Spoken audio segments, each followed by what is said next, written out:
Sir வணக்கம். Urapakkam Raghavan real எஸ்டேட்னு பேசுகிறேன். இது வந்து ஊரப்பாக்கம் ஆதனூர் வில்லேஜ் ஏவிஎம் நகர்.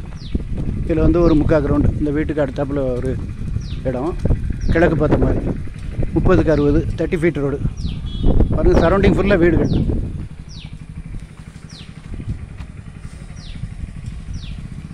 இதுலேருந்து உங்களுக்கு ஒரு 1.5 கிலோமீட்டர் வரும் railway station, Urapakkam railway station. இப்படி ஷார்ட்டாக போனீங்கன்னா அதுவும் 1.5 கிலோமீட்டர் தான் வரும். ஜிஎஸ் ரோடு போயிடலாம். ஊரப்பாக்கம் அந்த பிரியா நகர் ஆர்ச் வழியாக வரலாம். நல்ல ஏரியா, நல்ல குடித்தண்ணி வசதி உள்ள இடம், அமைதியான இடம். ஃபோன் பண்ணிவிட்டு வாங்க. இடம் பார்க்கணுன்னா ஒரு நாளைக்கு முன்னாடி கால் பண்ணுங்கள், ஐடி நம்பர் சொல்லுங்கள். ஃபேமிலியோடு தயவுசெய்து வாங்க. நன்றி, வணக்கம்.